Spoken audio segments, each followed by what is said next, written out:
नमस्कार, माय माहौल हिंदी समाचार में आपका स्वागत है और मैं हूं शेख इस्माइल।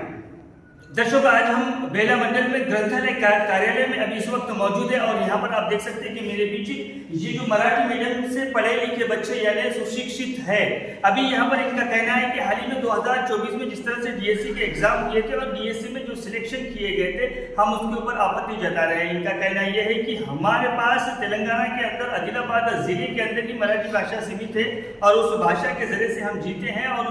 उसी भाषा के ऊपर पढ़ाई करते हैं और आगे बढ़ने की कोशिश करते हैं।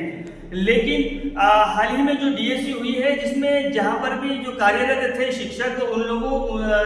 जो शैक्षणिक विभाग से जो अधिकारी थे, उनके साथ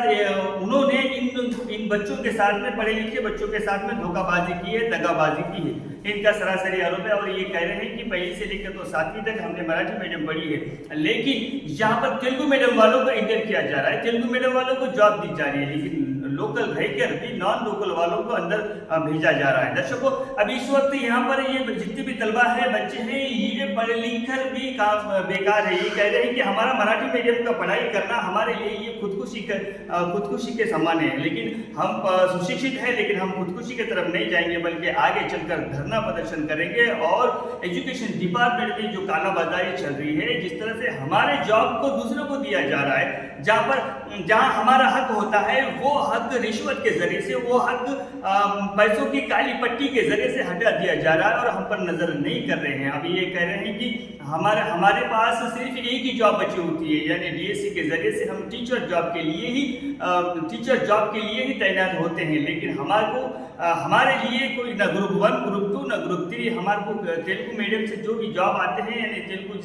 जहाँ पर लिखा पढ़ी होती है, वो हम नहीं भर सकते। एक ही जॉब थी और उसमें भी ये कालाबाजारी, उस पर भी ये रिश्वत का पानी फेर दिया जा रहा है। अब हम इस वक्त, हमारे पीछे भी परिवार है, हम भी गरीब परिवार से, कोई मध्यम वर्ग के परिवार से यहाँ तक पढ़ाई कर पहुंचे, लेकिन हमारे साथ ये सरासरी नाइंसाफी की जा रही है। अभी यहाँ पर शैक्षणिक विभाग को, उन आला अधिकारियों से ये डिमांड कर रहे हैं कि फिर से जांच और पड़ताल की जाए। शैक्षणिक विभाग में जिस तरह से आपने डीएससी में जांच और पड़ताल में जो कालाबाजारी की है, उसको हटाकर फिर से जांच और पड़ताल की जाए और इसके अंदर हमारे साथ में इंसाफ की जाए। अन्यथा अगर ऐसा नहीं किया जाएगा तो हम जो नौजवान, अभी इस तरह आप देख सकते हैं कि मेरे पीछे 20 से 25 नौजवान हैं और ये नौजवान कह रहे हैं कि हमारे पास इसके अलावा कोई चारा नहीं है, हम कानून को हाथ में नहीं लेते हुए भी हम धरना प्रदर्शन करेंगे और आला अधिकारी तक इनकी जो कालाबाजारी की जो कंप्लेंट है वो ले जाएंगे। आगे के भी विजुअल हम आपको बताएंगे किस तरह से बच्चे परेशान हैं और इनका क्या रवैया है और इनकी सोच क्या है और इनके दिल में किस तरह से भावना पैदा हो रही है और ये क्या सरकार के खिलाफ सोचने में मजबूर हो रहे हैं। धन्यवाद, पर आप बने रहिएगा माय बाप हिंदी समाचार के साथ। मराठी मीडियम पर इंसाफ करो, इंसाफ करो, इंसाफ करो, मराठी मीडियम पर इंसाफ करो, न्याय करो, न्याय करो, लोकल वाले को न्याय करो, न्याय करो, न्याय करो, लोकल वाले को न्याय करो।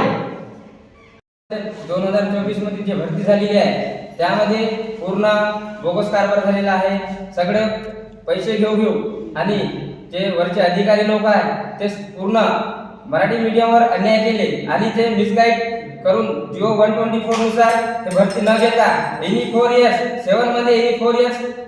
ह्या भरतीनुसार आहे का नाही सगळे पोस्ट फिलअप केलेले आहे। तर हे पूर्ण मराठी मीडियमवर खूप मोठा अन्याय झालेला आहे। तर ह्या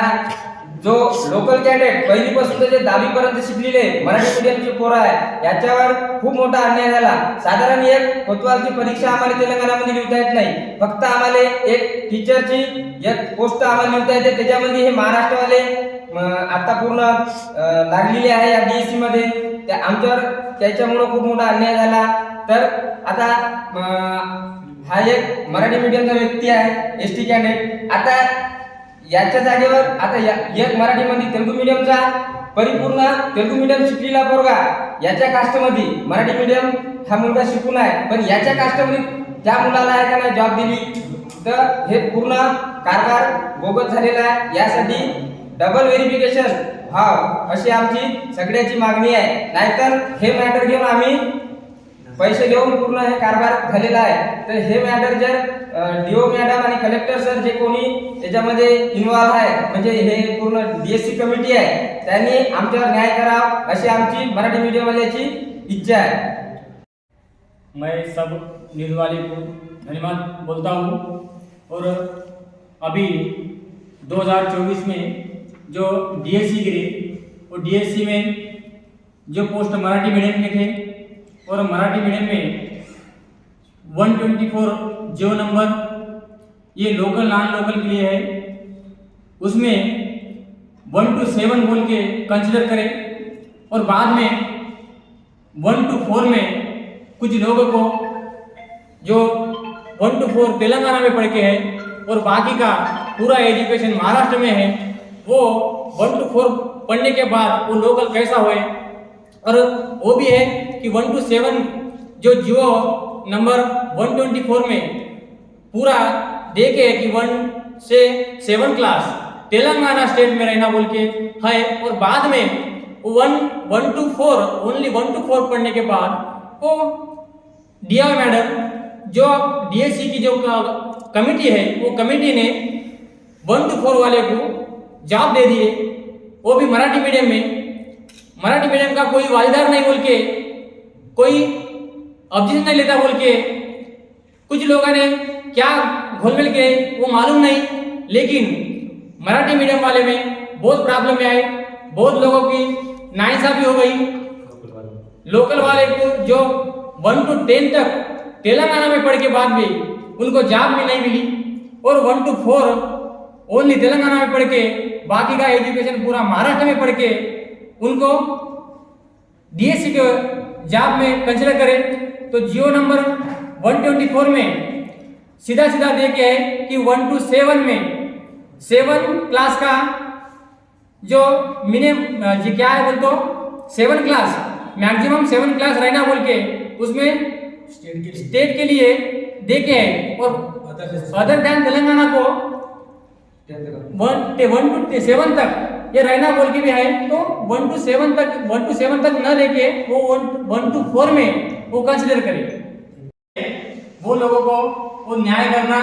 वो दोबारा रीचेकिंग करना, वो वेरिफिकेशन भी दोबारा करना, बाद में नहीं करे तो हम ये पूरे लोग मिलके कमिश्नर तक भी जाता और हाई कोर्ट भी हम अपील करता और मिलना बोल के हम दरख्वास्त करता। लोग यहाँ पे मराठी मीडियम के जो लोकल कैंडिडेट यहाँ पे बैठे हुए हैं, 2024 में जो डीएससी हुई है, इसमें लोकल कैंडिडेट के ऊपर सरासर अन्याय हुआ है, क्योंकि जो आर्टिकल 124 है उसमें 1 to 7 कंसीडर किया है, ऐसा डीओ मैडम और सभी लोगों ने हमको बोला है। पर इसमें अदर लोकल कैंडिडेट के लिए वो मैंडेटरी था, डिस्ट्रिक्ट लेवल के लिए मैंडेटरी था, पर उसमें स्टेट का कोई कंसीडर करके ही नहीं, उसका क्लैरिटी न देते हुए